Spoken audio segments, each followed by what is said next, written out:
Welcome to the WanderLearn podcast. I'm your host, Francis Tapon. In this episode, I talk about the previous episode, which was all about a hunter named Brittany who shot a leopard and posted a photo about it. Well, she didn't publicly post it. Anyway, listen to that episode. You'll understand what it's all about.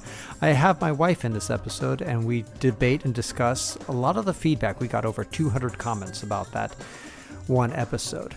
And so it gets really deep and heavy. We talk about for 40 minutes. This episode, in fact, all our podcasts are sponsored by Health Access Sumbawa.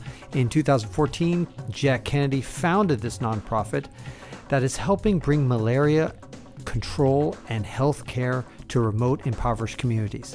It started on the remote island of Sumbawa in Indonesia, and now it's all over the world. Go visit their website, healthaccesssumbawa.org. This is also brought to you by Kathy Kennedy, who's made this all happen. She's one of my patrons. I appreciate her a lot. Thank you so much and enjoy this podcast. Welcome everybody to the WanderLearn podcast, or the live stream. This is actually for my patrons for Patreon, and I'm here with Rejoice. How are you? I'm doing good. She's very soft talking. Anyway, so the whole point of this is that there was a post that I made recently on Facebook, Instagram, whatever, and it got a lot of attention.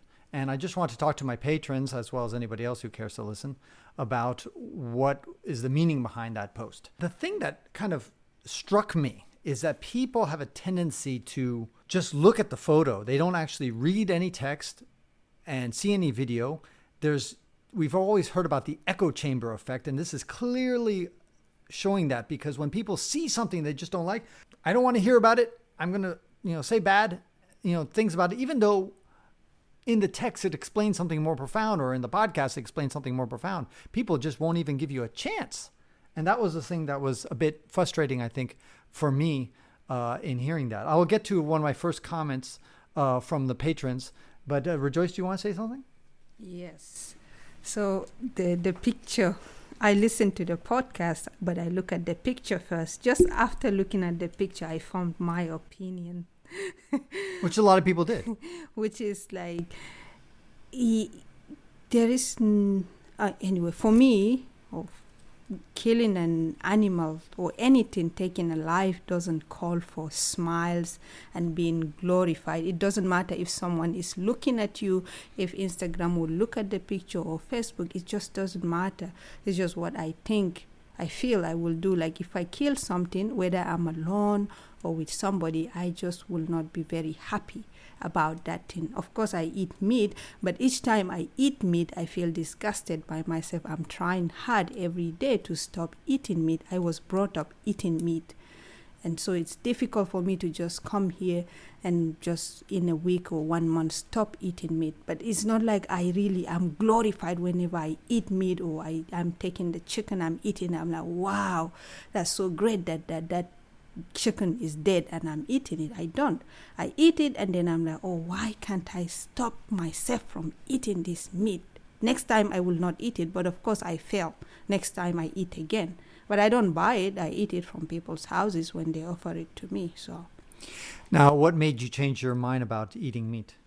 All the videos I watch, you talk to me about how animal farming in America is very cruel, and that it is not very healthy for me. So the combination of many things. I think that it was a video, and I showed you a couple of videos about how factory farming works. Yes. Just a little bit of background about myself. When I was 20 or so, about 20 in college, that's when I started to become vegetarian. I never until this day was a full-time perfect vegetarian. I'm what I call a freegan, not a vegan, but a freegan. A freegan means basically when it's free, I'll eat anything. In other words, when you go to a wedding party and they're serving all sorts of whatever food that they're serving, I'll eat the food.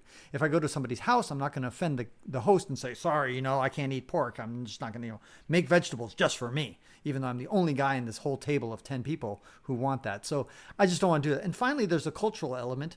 I feel like it's stupid to go to Japan and not have sushi, because that's part of what Japan is all about. It's part of the experience. If you go to your village, what is the typical food? Isn't it what? Meat? It's cow, right? Yeah, cow. You cannot live without drinking milk, without eating the meat from the cow, chickens, goats. So this is what we do. Right. Yeah. So it's fundamentally tied to the culture, and food is very tied to culture. So I feel like when I travel, I want to partake in that culture, or at least get a glimpse. That doesn't mean I need to, when I go to Argentina, eat a steak every day, because even though steak is their national cuisine, I don't need to do that every single day. But I just want to try it once, maybe twice or whatever. And certainly when I'm at somebody's house. But when it's on my dime, when I'm at home or whatever, or when I'm traveling and I see a menu of choices, then I almost always pick the vegan option if that's not available, a vegetarian option. And unless, that's basically my philosophy. So I don't call myself a vegan, but I like to be a vegan, basically. But I'm imperfect. But what stunned me about this photo is just showing how much of a disconnect there is between our food and how we get that food. In other words, so many people got very riled up about this photo of this woman holding a dead leopard in her hand, but she's smiling. She's smiling, but rejoice. When you or many other people, they'll show pictures on Instagram. Hey, look at me with my nice hamburger that I got. I made it myself. It's delicious. That was then. That was then. Not I'm just saying that many people, in fact, there's this one guy on my Facebook.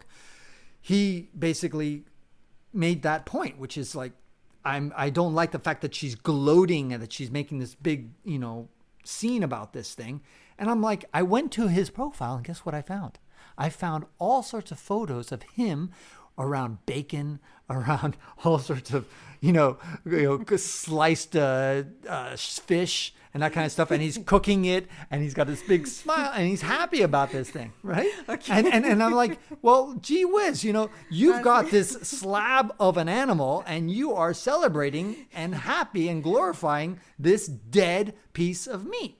And for him, he's disconnected that was once a chicken. He didn't kill it. He didn't see anyone who killed it. Even worse, he paid somebody to kill it. He didn't go to the slaughterhouse and say, kill this chicken and here's my $1. Okay. Whether he was there or not, this chicken will still be killed and they will still be in the market. No, that's not true, Rejoice. It's not going to be. If nobody buys chicken, there will be no chicken in the market. Well, there's never going to be nobody who buys chicken. There's always going to be somebody who buys chicken. No, not if the society changes. And we have evolved in certain things. Certain cuisine and certain tastes have evolved. Maybe hundreds of years ago, we were more likely to eat dog, but we're just not into dog anymore.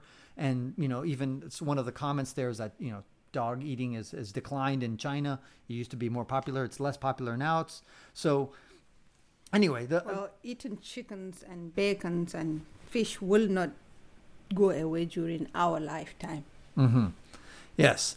By the way, I got Tammy Way, who's on the... I just noticed the comment section going up there. Now, she says she didn't kill the leopard to eat.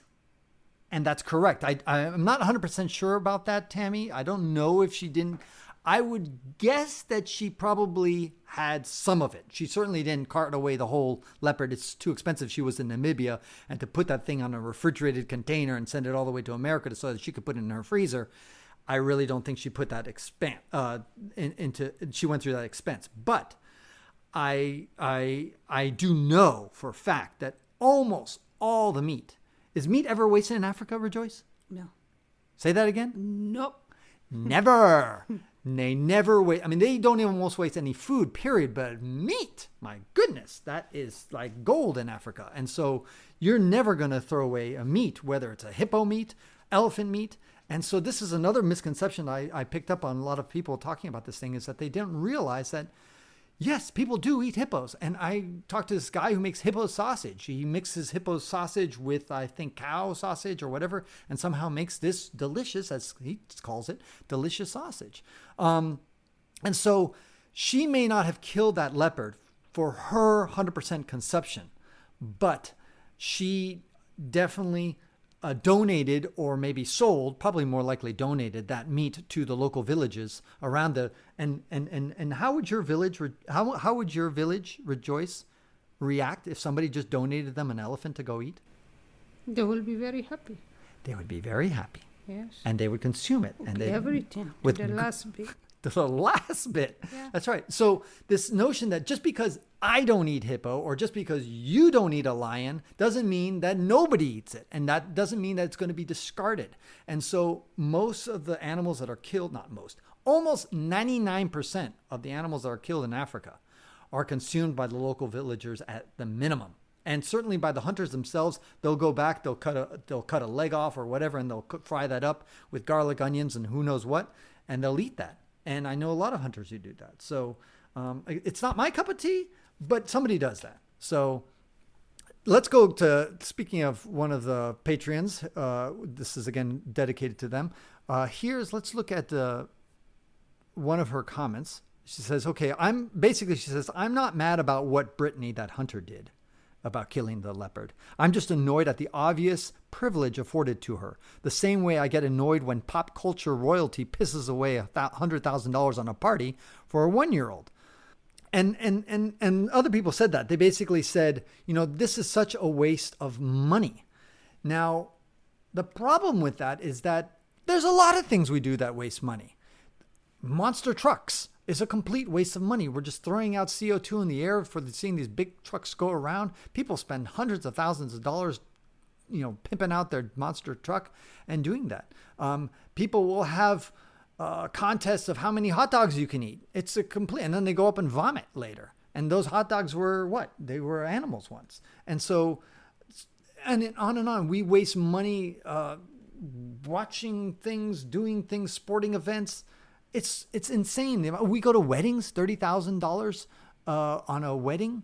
All these things are wastes of money. So I don't have an issue that if somebody wants to spend their money hunting, let's say a week to kill a chicken, okay, let them do that. Why not? I don't. That's their thing. It's not my thing, but. And instead of a chicken, it's a leopard. Okay, so what, like all of a sudden, but the leopard actually lived, this is another thing that drives me crazy. That leopard lived a normal life, if you will, versus these chickens who are factory farms. They live without light. They live in terrible conditions, and it's cruel. They're all the way to their very death. And the way they suffer. You saw them in these farming videos. Most of the time, or if you're a herbivore in the wild, if you're an impala and you get hit by a lion, and you will eventually die by a lion. It's not like you're an old impala and you're going to be going there as an old, and walking at a slow pace and no lion is going to no, a hyena is going to jump on you. Somebody's going to jump on you. And it's brutal to die getting eaten alive. It's much better that a high caliber rifle, boom, shoots you and you're dead. Gone, done. So is that saying it's like the hunting is all right, what that woman did, or what all the people are doing? And that's the thing. And she also said, excuse me, yeah. I think in the podcast, I don't remember very well, she's like, she paid for $40,000 to also the money will help the village. She said that. She said part of it. She didn't. Part of it. Yeah, I mean, basically $40,000 is going to go to the outfitter, going to the guides, going to the government. It's basically like a tax revenue. It's money for the government. And she's not saying that all of it's going to the village or even most of it. In fact, a very small percentage of that $40,000 is going to the village. But whether it's $1,000 going to the village, $1,000, as you know, in Cameroon, how far does $1,000 go? If you dump $1,000 in your village, would they be happy? Well, we would be very happy. Very happy. I'm just saying, like, if she just want to help, like the village, why not? Why kill something before you give money to the village? If that is her sole goal of, if her goal is to help African villages or whatever, why not just like go and do some volunteer work and teach in the school English language or teach people how to read? Why do you have to kill something that beautiful just because you want to help the villagers? There's so many ways that she can help the villagers. Right. But again, it goes back to all the frivolous ways that we spend money. We spend money on all sorts of stupid shit all the time. And we're spending money on weddings. We're spending money on people have $100,000 wedding or $50,000 wedding or even a $10,000 wedding. It's a lot of money that could go, and you could take that same $10,000 and spend it in Africa and help all sorts of things. We buy fancy cars that cost, like a Tesla that costs $60,000. You could drive around in a little Honda used and spend $10,000 and take the $50,000 that you saved and give it away to charity. I mean, instead of having a meat diet and chickens and stuff like that and fish, which is expensive, it's much better to eat a plant-based diet, which is much cheaper, and you can take that money that you save and donate it to better causes. So this argument that she quote unquote wasted her money. I understand it's not the way I like to spend money, but there's a lot of people wasting their money. It's not me to judge that. Okay, I wouldn't spend my money. I think it's a waste. Therefore, nobody should do it.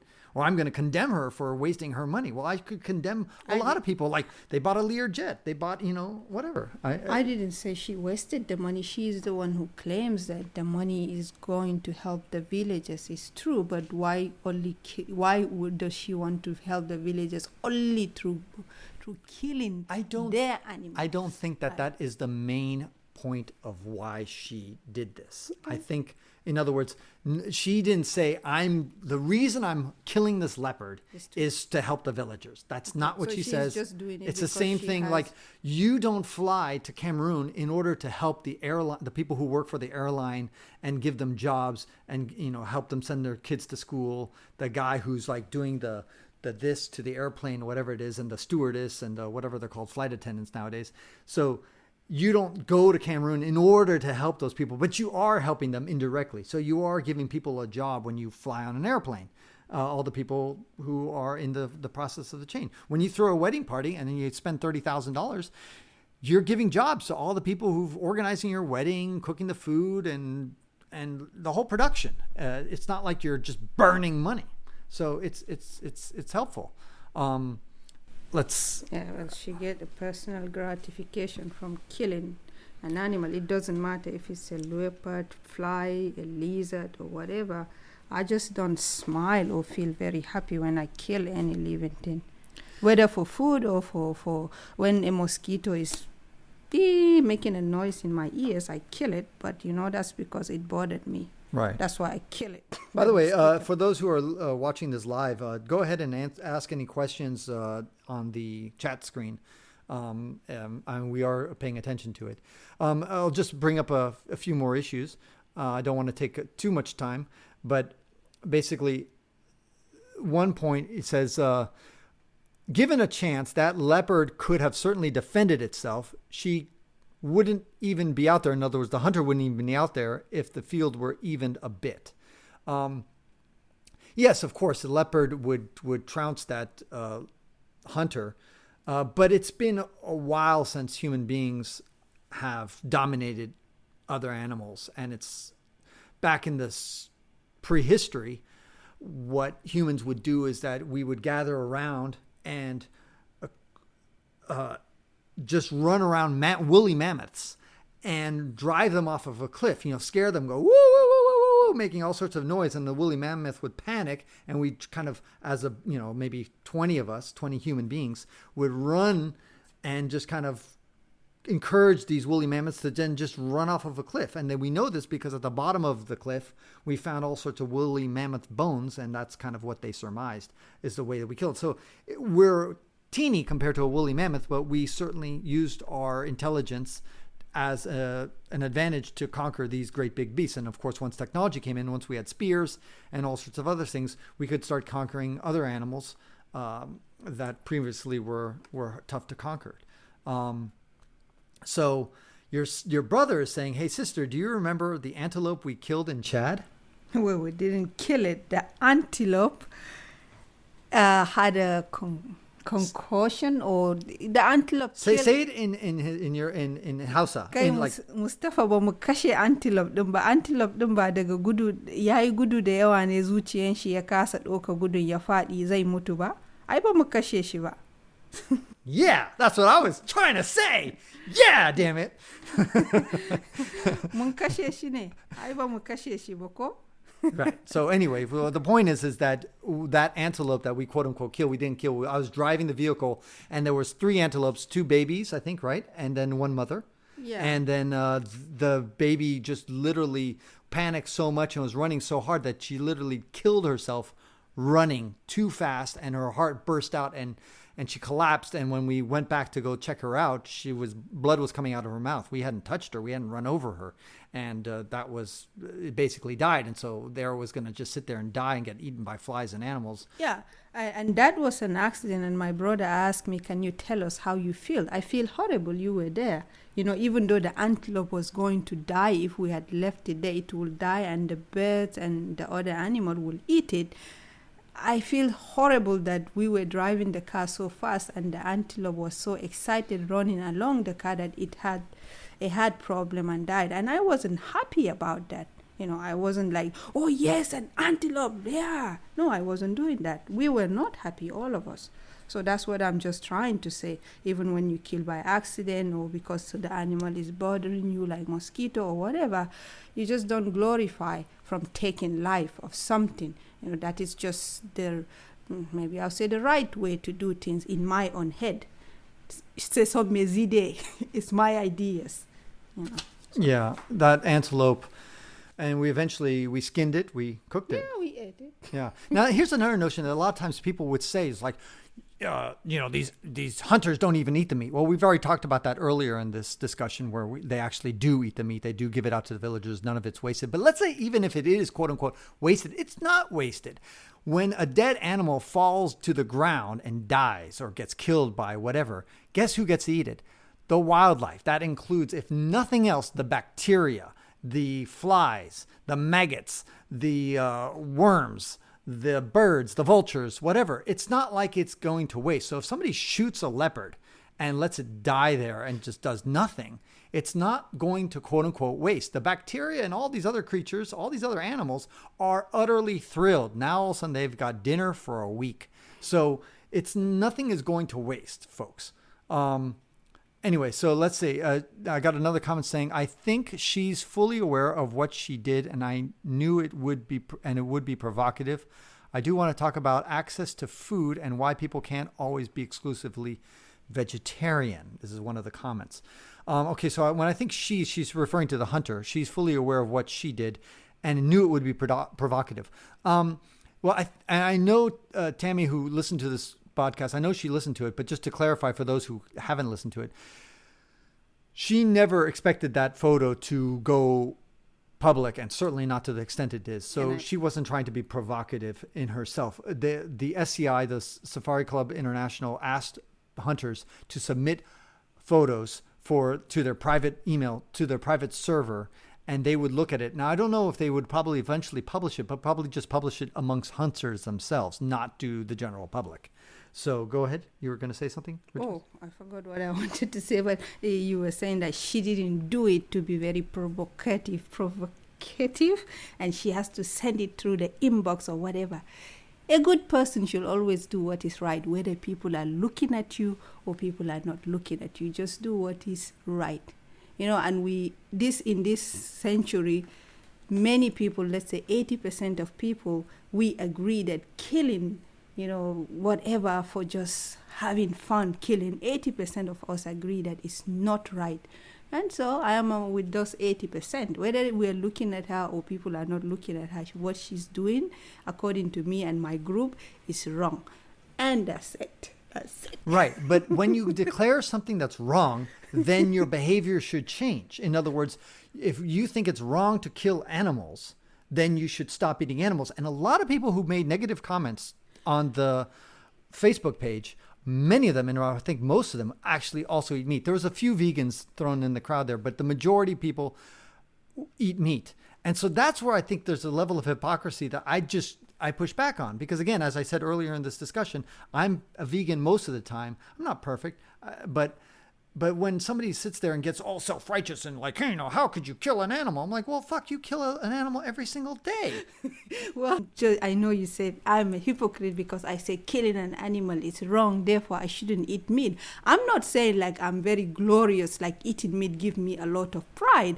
I'm saying is that I eat the meat because I'm always so tempted when I see those meat, they're crispy and juicy.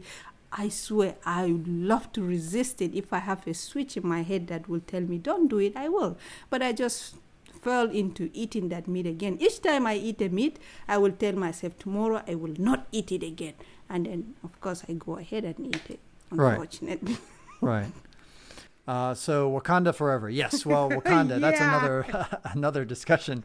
By the way, regarding Wakanda, we're going a little bit off topic here, but I wrote an article about Wakanda, about just search for Black Panther and my name, Francis Tapon. It's a very interesting perspective about the movie, the Black Panther movie about Wakanda. And the nutshell is that I just don't think that is there's a dangerous message in the Black Panther movie. And so go ahead and read that post. I'll not talk about it now because it's a little bit off topic, but you might like it. Nick Hers. I don't know what that means. Joseph Carlson. Yeah. I don't know what that means. Nick Hers. But the key thing is that what I want people to leave with is this idea that in social media, we sometimes have a tendency to be in echo chambers. We sometimes don't want to listen to people we disagree with. And a lot of people, I think, judged. What I was so disappointed in is all these people just looked at the photo and instantly judged that I supported and I love killing leopards. And I'm just like, yeah, I'm celebrating and promoting this hunter. And not even taking the time to A, read what I actually wrote, and B, listen to the podcast and then judging. So I'm asking all those people and everybody who's listening to this, of course, I'm preaching to the choir because you guys are sitting here trying to listen and have a conversation. And that is, I think the key lesson is that I'll hit this home, by the way. This is a way to really listen. A lot of people I know complain about Fox News, for example. I hate Fox News. I've noticed that almost nobody all the people who complain about Fox News never actually listen to it. And the reason I watched Fox News is that I visit my mom often, and she's always watching Fox News. And she gets angry after watching it. She gets angry after watching it, of course, yes. Those immigrants, god damn it. Even though she's an immigrant, she's from Chile. I am an immigrant too. But anyway, but the point is that I've watched it enough, and I realize, you know what? It's good to listen to other perspectives, other neurons. And I like to watch MSNBC, and I like to watch the Al Jazeera. I like to watch RT, which is Russian television. I like to watch, just other perspectives, the BBC, just different perspectives. You don't have to agree with everybody, but you'll at least give them a chance to just listen for a few minutes before deciding this is, right and this is wrong. Yeah, so Joseph said. Yeah, Joseph says, can you shout my friend Nick Gers? Nick Gers. He loves your podcast. Okay, well, thank you, Hello, Nick Gers. Nick Gers. A shout out Thank to you. Nick Gers. And a shout out also to my favorite patrons. Tammy is one of my faithful supporters, and I appreciate her. Also, Kathy, she has sponsored the podcast consistently with her patronage. And Renee, how about that? Renee Steelman. Yeah. She sponsored on my Patreon to help us speak in Arizona. Joseph Carlson, thank you for being here. Yeah, Joseph Carlson, thank you for being here. And then, okay, so last few questions here we got from Tammy. Who says, do you think that it's okay for people to eat meat if they raise their own food, or farmers who specialize in humane methods of farming meat? That's a really good question. Excellent question. So, one of the reasons I don't really have a big problem with hunters compared to non-hunters who eat meat is that hunters, when they're eating a hamburger, they know exactly what they're doing. They're very conscious that this was an animal, they lived a life, they got killed, slaughtered, skinned, and then packed up into a bag and shipped off and whatever. And we bought it at the Safeway grocery store. They're very cognizant of that life cycle. And so I think a farmer who's growing their own food, growing like Africans, they're so much more connected than we are of their food. I remember my Buddhist professor, she said she wanted to become a vegetarian, but she just loved meat so much. It was really hard for her. It took her many years to finally become a vegetarian because for her, she just saw this slab of meat and she just couldn't see the connection between that meat and a cow. And this is something, so when you're growing, that's one thing I admire a lot about Africans, is that you, Rejoice, for example, talk about how it is to eat a chicken. You couldn't even slaughter a chicken yourself, right? What would you do? No, I'll call the boys outside the house. Whenever you need somebody to kill a chicken, you go outside and call the boys. And of course, you're not going to watch them do it. They will just kill the chicken and give it to you. How do they kill it? They slaughter it with a knife. They take the knife and pray over the animal. They say a prayer and then they kill in Islam? it. In Islam. Yeah, I mean in Arabic or whatever. In What do Arabic. they say? My brother should know, but I know that they say Bismillah Rahman Rahim and then they cut it. Right, and there's a certain way. How do the Muslims slaughter animals? They slaughter it. They don't take off the whole head. They cut the throat and hold the chicken down until it is dead. They don't cut it off, and it's just not very. And you hear the animal gasping, as right? Yeah. Is that right? Yeah, you hear that. It's a kind of a demoralizing aspect. But at least people who grow their own food, I think they have that. We once actually have a rooster in my house when I was a teenager or even younger. We had a rooster, and in the end, that rooster died next to the fireplace. I remember it was at night. He just got old, and he just died in my mom's arm. He was just slowing down and he just died like a thing. But we couldn't slaughter it. And what happened to it after it died? Did you guys eat it or you buried it? No, we didn't eat it. I think we just buried it. Yeah. So but that's very unusual. I think But anyway, getting back to Tammy's question about whether it's okay for people to eat meat if they raise their own food, I find that much more. Again, it goes back to the hunters. To me, they're much more honest and much more in touch with their food, and so I respect that. It's not something I would do. I wouldn't raise chickens. I wouldn't raise cows. You want to have a cow? Yeah, I want to have my cows, but not to slaughter and eat them. You just like to look at cows. Yeah, and she comes from a culture where cows are super important, so the more cows you have, the better.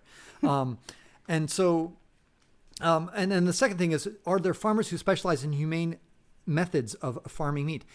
Yes and no. So most of this stuff about free range or grass fed or organic chicken and all this other stuff, most of it is marketing bullshit. It really is. There are situations where it could be like, say, grass fed, but then they bring the grass into the room where they have no light, and they make them eat grass, for example, in this self-contained room, and they don't actually go outside and actually chew on grass. They might say that they are free range, but free range has a strict definition according to the FDA, the Federal Department of Food Department, Agriculture, whatever, FDA. They say that they might have, I think, 2 hours of light. I don't know the exact number, but it's not maybe it's 1 hour. So basically they just take them out 1 hour, let them run around in a very small outdoor area, and then bring them back into the factory farm itself. So they may only be, and then that qualifies as being a free ranged chicken. So again, I don't quote me on any of these specifics, but do research about what it really means and all the loopholes, and research it carefully before you're convinced. And I think that there are some ethical farms out there, but they're very, very few and far between. And if they are, they're very, very expensive. They're fucking expensive, because in order to have a free range chicken, a free range, like a traditional thing like they do in Africa, you're going to spend like $20 on a chicken. And so most people don't want to spend $20 on a chicken, and that's what drives these prices down. So yes, I think, again, if you can find such a farm and you're really convinced and you've done a lot of research, then I think you can eat it and feel okay about yourself. in fact, you can go okay without yourself eating factory farm from McDonald's. It's fine. Do what you want. I'm not judging you, and I'm not saying, oh wow, it's not what I want to do. It's not my preference, but do what you do. And that's the other thing, is I try not to get all perfect, like I'm some saint out there and like I'm doing everything right and everybody else is wrong. There's many ways to live in this planet. Okay, so your brother says, sorry, 1 second. It says, and Francis, I think that's what I didn't get from Brittany, a certain reverence to the process of how we get meat, if that makes any sense. It does make a ton of sense. And in fact, Brittany, because I actually heard her give a speech at the SCI, and she said that was her error. Her error was that she didn't give the animal reverence in that photo. And since then, she's been going on a campaign, and that's why she was talking to a bunch of hunters in that room, to telling them, when you guys take your shots, your victory shots next to your trophies and all that stuff, have a bit of reverence. Don't go smiling there and gloating and raise your rifle up in the air and like, yeah, I killed this fucking thing. No. Instead, be there with a bit of reverence and humility. Yeah, well, she's still saying, let's go and kill the animals, but let's just pretend to be sad. I don't think it's not. Maybe it's preparing. Change. It doesn't make her or the people who do the hunting anything like when we kill those chicken to eat them, or the cows in Africa. I have seen these places where they kill these things. Believe me, the peoples with the knife, they sit down there, take time and pray. It's like almost asking the cow or the chicken to, please, we're sorry for what we're doing to you, but we need you. We do that. But this is the prayer that my brother said. They say, Allahumma inni nawayatus zabua. I don't know what it means, but it's an Arabic, it's a prayer in the Quran that before you kill the animal, you tell the animal this. It's not like she goes on a campaign and tell people, okay, I just took this picture. It's not a good idea. Next time when you're killing the zebra or whatever, just put up in a very sad face. Do they mean it when they put the sad face? I don't think, They're still going to go out and just keep killing. They will put up a sad face and take a picture for us to see, but they will keep killing. That's the problem here. Right. Well, I mean, in the same way that people might say put a sad face from now on before they eat their McChicken nuggets. Yeah. Well, they'll put their sad face and say, "Okay, I'm sorry about this, but can I have another order of pork rinds or whatever they're called?" The best thing we can do maybe is just to stop eating those little creatures, and I hope we arrive to that point sometimes. Yeah, and I'll end that with that optimistic note. Listen, in the next 10 years, I'm confident that there's going to be a big revolution in the food industry, as a lot of lab-grown meat, or it's basically animal-free meat, or whatever it's called. Basically, we're going to grow animal tissue cells in a laboratory, and it's going to be done on a massive scale, so that the animal doesn't actually live, but there's no slaughtering going on at all. You're just like, say, okay, we're gonna build a chicken breast, and we're just gonna grow chicken breasts in the laboratory.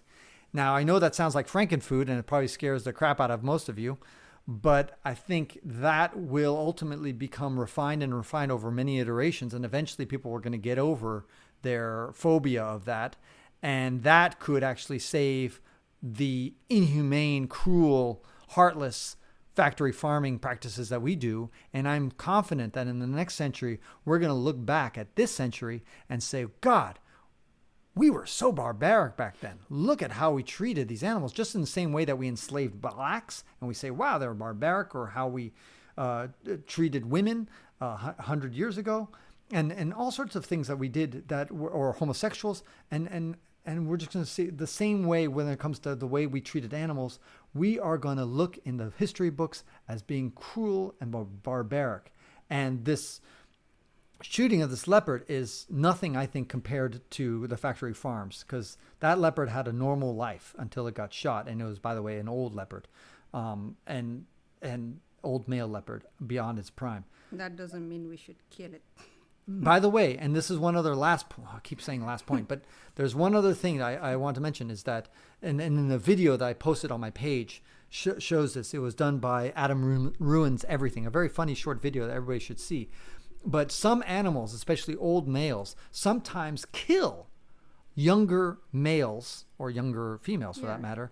And so what would you rather have? An old lion who cannot reproduce anymore, who's going out there and killing little cubs, and kills 3 or 4 or 5 of them. Wouldn't it be better to just take that old lion out of the gene pool and let those 5 cubs have a real life, and then all of a sudden we got 5 animals and we lose one old animal who's probably going to die in a year or 2 anyway? We shouldn't be the judge to that type of life. It's their life. They should take care of it. All I'm saying is that hunting sometimes can actually help increase the number of animals when they kill the ones that are killing some of the youngest ones of their species. So it's possible. So anyway. You should be sad if you eat McDonald's. It's disgusting. I agree. That's what says and Tammy. I'm sad when I eat it, but it's delicious. On that happy note, have some. Would you like fries with that? So, guys, thanks again for listening. And this is the end of the WanderLearn podcast. To learn more, go to WanderLearn.com and make your comments and show your vitriol and show you how offended you are and pissed off. And you're going to unfollow me. And I suck. Great. Have a wonderful day. Bye-bye. And that concludes this episode of the WanderLearn podcast, where we explore travel technology and transformation. If you'd like to see the show notes with links to what we talked about, or if you'd like to comment on the show, or if you'd like to ask me a question, then go to WanderLearn.com and click on the latest episode. If you'd like to connect with me, just remember Tapon. That's my first initial and my last name. Tapon is the username I use on all social media. You can also get to my website by going to ftapon.com. Here's one last reason to remember Tapon. If you like what I do and want to get rewarded for supporting my projects, then go to patreon.com/ yep, you guessed it, ftapon. That's where you can pick up some sweet rewards for as little as $1 a month. And remember, subscribing to the WanderLearn podcast helps, but downloading each episode helps even more. Please share the podcast, review it, and sign up for my newsletter at WanderLearn.com. This show was edited by Rejoice Tapon. The music was composed by Eric Stratman. This is Francis Tapon, encouraging you to wander and learn.